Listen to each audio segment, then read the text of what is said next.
হচ্ছে। ও বুড়িমা, কি হয়েছে তোমার? তুমি এখানে শুয়ে শুয়ে কাঁদছো কেন? আরে, এটা তো একটা ছোট পাখি, আবার দেখি মানুষের মতো করে কথা বলতে পারে।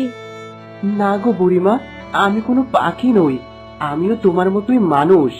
অভিশাপে আজ আমার এই অবস্থা। আজ 2 দিন হয়ে গেল, কিছুই খাইনি। আমাকে দেখাশোনা করার মতো কেউ নেই। ও বুড়িমা, তুমি কেঁদো না, আমি তোমার জন্য জঙ্গল থেকে ফলমূলের ব্যবস্থা করছি। আমি তোমাকে দেখাশোনা করব। সত্যি সত্যি তুই আমারে দেখাশোনা করবি? আমি তোকে মন ভরে আশীর্বাদ করছি, তোর অনেক কল্যাণ হোক।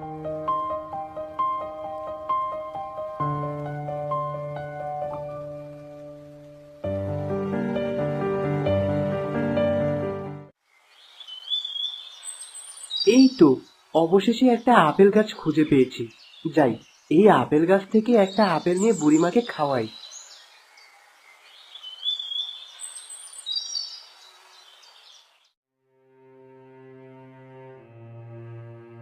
ও বুড়িমা, এই আপেলটা খেয়ে নাও, দেখবে তুমি তোমার শরীরে জোর ফিরে পাবে।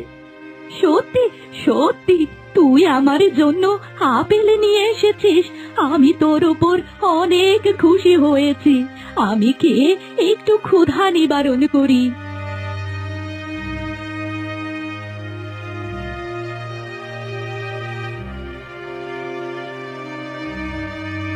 বাহ, আপেলটা তো খুব মিষ্টি। অনেক দিন পর এমন মিষ্টি আপেল খেলাম, তোকে অনেক ধন্যবাদ। বুড়িমা, ও বুড়িমা, তুমি তো এখন বেশ সুস্থ হয়ে গেছো, আমাকে তবে বিদায় দাও। তুই আমাকে যেভাবে শুশ্রূষা করলি, তোর প্রতি কৃতজ্ঞতার কোনো শেষ নেই। আজ তুই না থাকলে আমি হয়তো মরেই যেতাম। না না বুড়িমা, এমন কথা বলো না। আমি যা করেছি আমার নিজের দায়িত্ববোধ থেকেই করেছি। বুড়িমা, সৃষ্টিকর্তা তোমার মঙ্গল করুক। তোকে একটা কিছু না দিলে আমি নিজের কাছেই ছোট হয়ে যাব। দাঁড়া, আমি আমার বাগান থেকে তোর জন্য একটা গোলাপ এনে দিচ্ছি।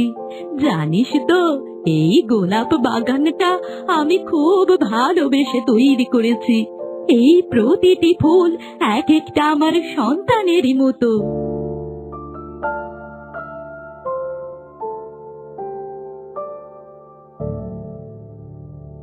নে, এই গোলাপটা ধর। এই গোলাপের মাধ্যমে তোর অনেক